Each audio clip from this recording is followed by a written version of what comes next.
We are back to help parents put the brakes on the entitlement epidemic. We're talking about children who think they can have everything they want without having to work for it.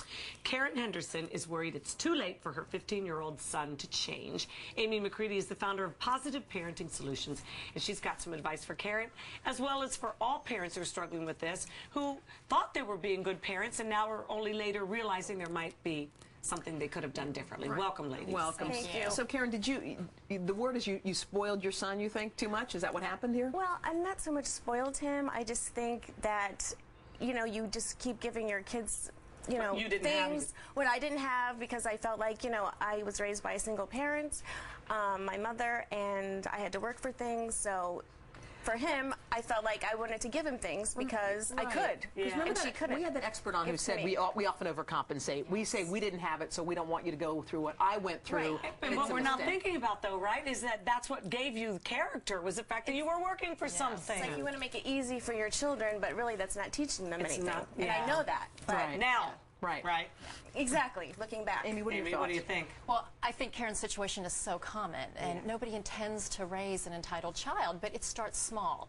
You know, you start by picking up after them because it's just easier. Or you buy them that toy at Target because it'll keep them quiet so you can finish your shopping. But then it just snowballs. Right. So, you know, the two primary culprits for this entitlement epidemic are over-pampering and overindulging our kids. Yeah.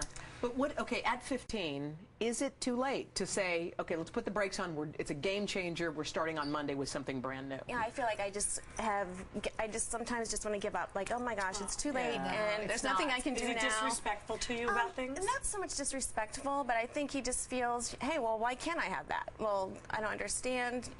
It's like I wish he understood why. Like, why do we even have to tell him that? Right. But I think the good news is that it's not too late for Karen or for the viewers at home. Some practical solutions to this, please. A couple of things we want to make sure we do. The first step is to give him a set allowance, a weekly or a monthly allowance, but then be very clear about what expenses he'll be expected to cover. Should he have to earn that? I mean, does he have to have, he should have something he does in exchange for that, right? You don't just give someone money. Yes. Well, actually, what we're going to do, this is going to sound a little counterintuitive, but we're going to give him an allowance to help him learn to manage money and be responsible for expenses like cell phone, maybe his clothing, entertainment, all of that kind of stuff. The chores are going to be something totally different. But this is counterintuitive. I'm going to ask you to I'm going to ask you not even to call them chores, call them family contributions.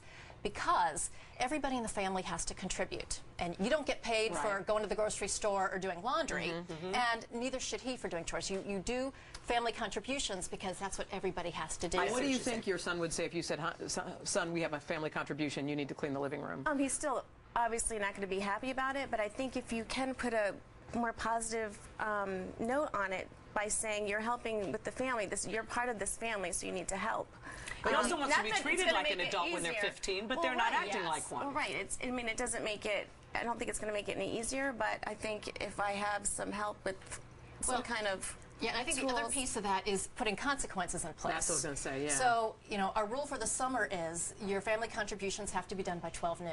Yeah. If they're not, what happens? Then you lose your privileges for your electronics, computer, TV, video. You want to allow more in the family to take some kid's iPod or cell phone away from them. But that's a privilege, right? And to have that, you not have to do your responsibilities. They don't think it is. They think it's an entitlement. But that's what we want to change. Elementary school kids have cell phones and iPods, you know? Which is crazy. All right, so do you think you're going to, we only have a few seconds, but do you think you're going to be able to work on your son and change things? Well, she said she's going to work with me after this and give me a little list of things, and I'm really going to try. And you have to, my husband and I, you just need to be on the same page. I was just going to say that. I hope you're having a consistency with your husband as well. Day in and day out. Well, it's ladies, we wish you all the best, sweetie. Think they start to love you again around 20. That's a comfort, isn't it? Still to come, taking care of your man right after this.